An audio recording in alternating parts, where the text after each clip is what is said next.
नमस्कार friends, ML commerce classes में आप लोगों का स्वागत है। पीजीटी कॉमर्स के लिए आज ये पार्ट 3 लेकर आया हूँ। चलिए देखते हैं। और पार्ट 1 पार्ट 2 हमारे इस चैनल पर आप लोग देख सकते हैं। यदि इसी प्रकार के आप लोगों को और वीडियो चाहिए तो हमारे चैनल को लाइक, सब्सक्राइब और शेयर करना ज़रूर, और हाँ, बेल आइकन दबाना ना भूलिएगा। चलिए स्टार्ट करते हैं। क्वेश्चन नंबर 30 क्वेश्चन कंप्लीट करवा चुके हैं इस चैनल पर, आप लोग देख सकते हैं। 31 क्वेश्चन है, निम्नलिखित में से कौन सा एक कार्य लेखांकन का नहीं है, तो ये बताना है। तो लेखांकन का कार्य कौन सा नहीं है?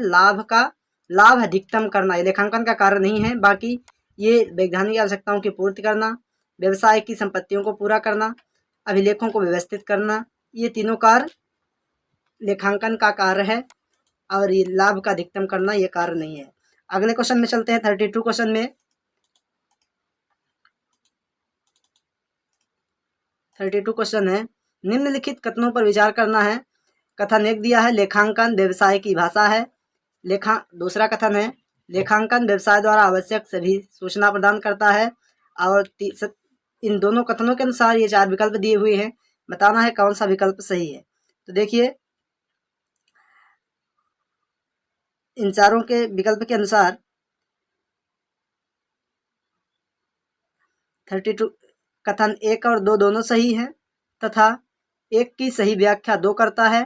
कथन 1 और 2 दोनों सही, तथा 1 की व्याख्या 2 नहीं करता। कथन 1 सही किंतु 2 गलत, कथन 1 गलत किंतु 2 सही। इसमें कथन दोनों सही हैं और कथन 1 जो है ये 2 की व्याख्या करता है। चलिए नेक्स्ट क्वेश्चन में चलते हैं। 33 क्वेश्चन, एक व्यापार में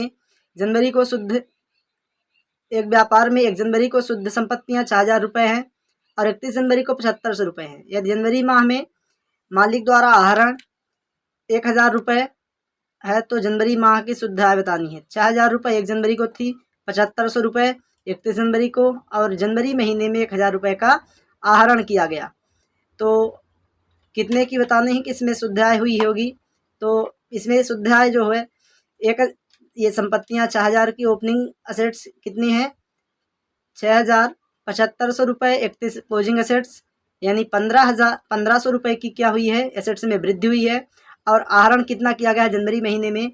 व्यापार के मालिक द्वारा 1,000 रुपये का। तो 1,500 और 1,000 मिला के कितना हो गया? 2,500 रुपये। ये शुद्ध आय मानी जाएगी। इसको आगे और अच्छे से देखते हैं। 31 जनवरी को शुद्ध संपत्तियां कितनी है? 7,500 रुपये की, और आहरण कितना किया गया? 1,000 रुपये, यानी कि जनवरी में कितना टोटल संपत्तियां हो गई? 8,500 रुपये की क्लोजिंग संपत्तियां। और 1 जनवरी को कितनी थी ओपनिंग असेट्स? 6,000 रुपये थी। तो ये बची कितनी? 2,500 रुपये जो है ये जनवरी माह की शुद्ध आय हो जाएगी।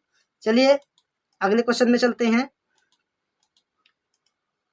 निम्नलिखित में कौन एक चालू दायित्व में सन्निहित नहीं है? ये बताना है चालू दायित्व में सन्निहित कौन सा नहीं है।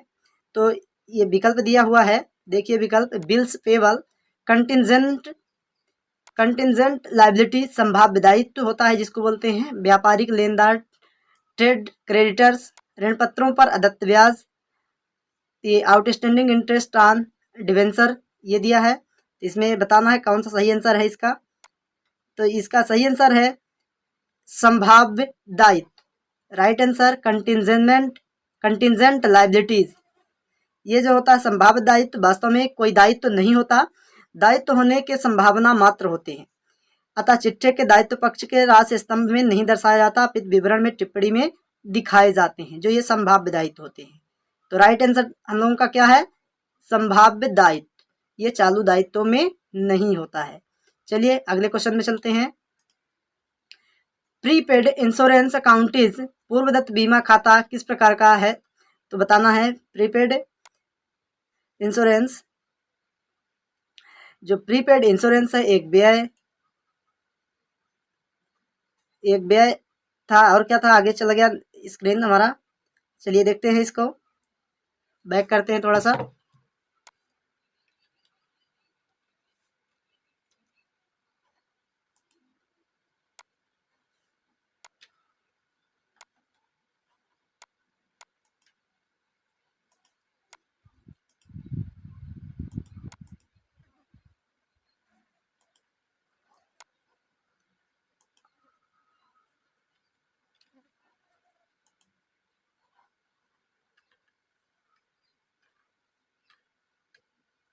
यहाँ पर थे।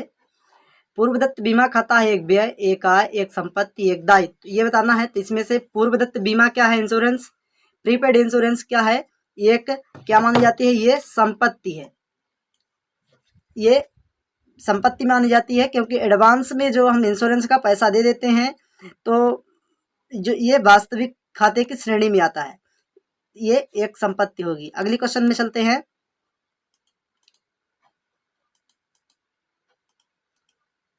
निम्नलिखित में से कौन सा व्यक्ति खाता है? ये बताना है। व्यक्ति खाता कौन सा है? ऑप्शन दिया है पूर्वदत्त वेतन खाता, आहरण खाता, अदत्त किराया खाता, उपरोक्त सभी। इसमें से क्या होगा? इसमें जो होगा पूर्वदत्त वेतन खाता, आहरण खाता, अदत्त किराया खाता और जितने भी अदत्त ब्याज सभी व्यक्तिगत खाते की श्रेणी में आते हैं। तो व्यक्तिगत खाता क्या होगा? इसमें ये उपरोक्त सभी आंसर सही है। आगे चलते हैं 37 क्वेश्चन। निम्नलिखित में से कौन सा एक लेखांकन का कार्य नहीं है? अभिलेखों को व्यवस्थित रूप से रखना, व्यवसाय की संपत्तियों की रक्षा करना, परिणामों को अधिकतम करना, वैधानिक आवश्यकताओं को पूरा करना। तो इसका राइट आंसर क्या है? परिणामों को अधिकतम करना। ये लेखांकन का कार्य नहीं है। बाकी ये तीनों कार्य लेखांकन के कार्य हैं। ये भी है व्यवसाय की संपत्तियों की रक्षा करना, ये लेखांकन का कार्य है। आवश्यकताओं की पूर्ति करना, ये भी लेखांकन का कार्य है। आगे चलते हैं 38 क्वेश्चन में। स्वामी द्वारा अपने निजी उपयोग हेतु व्यवसाय से माल निकालने पर क्रेडिट किया जाएगा। क्या क्रेडिट किया जाएगा बताना है। बिक्री खाता, क्रय खाता, आपूर्तिकर्ता का खाता, रहतिया का खाता। तो इसका राइट आंसर क्या होगा? क्रय खाता। परचेज अकाउंट क्या करते हैं? जब स्वामी द्वारा माल निकाला जाता है अपने निजी उपयोग के लिए, उसको आहरण बोलते हैं। तो इसमें एंट्री क्या होती है? Drawing account debit to purchase account. यहाँ पर माल आहरण हो रहा है, इसलिए परचेज अकाउंट को हम क्रेडिट करेंगे। यहाँ पर यदि कैश आहरण होता तो हम कैश को क्रेडिट करते। चलिए 39 क्वेश्चन में चलते हैं।